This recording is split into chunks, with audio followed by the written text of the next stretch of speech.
তোমরা সবাই কেমন আছো? আশা করি সবাই অনেক ভালো আছো। তো আজকে একটা কথা তোমাদের সঙ্গে শেয়ার করতে এসেছি। অনেক দিন পরে এরকম ধরনের ভিডিও করছি। তো সবাইকে প্রথমে জানাই শুভ নববর্ষ, অনেক অনেক ভালোবাসা। তো আজকে আমি দেখো আমার বরের কিছু কি বলবো, আমি একটু শুয়েছিলাম, তো আমার বর এসে আমার একটা নাইটি পরেছিলাম, ঠিক আছে, নাইটিটা টান দিয়ে খুলে ফেলে দিয়েছে। কেন একটু বলতে পারো?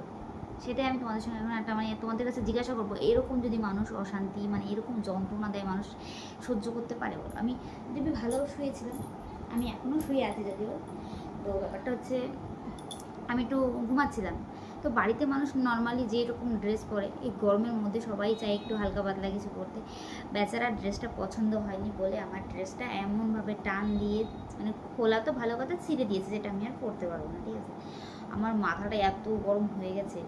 তো ভাবলাম তোমরা এরকম ধরনের ভিডিও আমি যখন করতাম আগে, এখন তো সেরকমভাবে লং ভিডিও দেওয়া হয় না, তো তোমাদের সঙ্গে শেয়ার করা হয় না, তাই ভাবলাম যে না, চলো একটু শেয়ার করি তোমাদের সঙ্গে। তোমরাও বলো, আমার যে রাগটা হয়েছে সেই মতামতটা তোমাদের সঙ্গে শেয়ার করব, আর আমার মনের রাগটা একটু কমাবো। তো আমি এখন মনে হচ্ছে কি, মানুষটাকে ধরে এমন এমন গিয়ে, উনি যে জামাটা পরে আছে, গেঞ্জিটা, সেই গেঞ্জিটা যদি টেনে আমি ছিঁড়ে দিতে পারতাম, তাহলে মনে হয় আমার একটু মনের শান্তি মিটত। তো যাই হোক, কী আর করবো, সেটা তো আর আমি পারি না। সবাই যা পারে, সবাই যা পারে না, হাতের পাঁচটা আঙুল যদি সমান হতো, তাহলে তো আর এইরকম ছোটো বড়ো হতো না। তো সে পেরেছে, আমার ড্রেসটা ছিঁড়ে দিয়েছে, তার ক্ষমতা আছে, তাই আমার ক্ষমতা নেই। তো এখন আমি কি করব তাই ভাবছি। তাই ভাবলাম যে রাগ হচ্ছিল, রাগটা শেয়ার করার মতন লোক পাচ্ছিলাম না। তো ভাবলাম তোমাদের সঙ্গে বলে আমার মনের কষ্টটা একটু দূর করি। এত রাগ উঠছিল, এত রাগ উঠছিল, তারপরে ওই ড্রেসটা খুলে এই ড্রেসটা পরে তারপরে আমি শুয়েছি। আর এখন বাবা, ক্যামেরাটা কি হয়ে গেল গো। তো এখন আমি,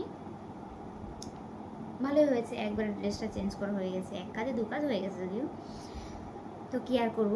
যাই হোক, তোমাদের নতুন বছর কেমন কাটলো সেটাও জানিও, আর তোমরা সবাই কেমন আছো সেটাও জানিও। আর আজকে রাতে আমি আসছি লাইভে, তোমরা সবাই জয়েন্ট হয়ে যেও, তাড়াতাড়ি করে জয়েন্ট হবে। অনেক দিন পরে এরকম ধরনের কথা শেয়ার করা, বা যাই হোক, অনেক দিন পরে আসছি। তোমরা আমাকে জানিও যে আমার জায়গায় তোমরা থাকলে কি করতে, এই মানুষটাকে ধরে আমার মতন, আমার মন যেটা চাইছে, ধরে গেঞ্জিটা টান দিচ্ছিল দিতাম, ঠিক আছে। তো চলো, সবাই রাত্রেবেলা জয়েন্ট হয়ে যাও, এটাই মেন উদ্দেশ্য। আমি রাত্রেবেলা লাইভে আসছি সেটা জানানোর জন্যই। আর এই ছোটো কথাটা তোমাদের সঙ্গে একটু শেয়ার করলাম। তোমাদের কেমন লাগলো বা তোমাদের মতামতটা কি আমাকে জানিও। তো এখনকার মতন টাটা, সবাই ভালো থেকো, নতুন বছর অনেক অনেক আনন্দ করো, সবাইকে নিয়ে ফ্যামিলির সঙ্গে আনন্দ ফুর্তি, আনন্দ এনজয়, খাওয়া দাওয়া, আনন্দভাবে উপভোগ করো জীবনটাকে, যেরকম সবাই করে।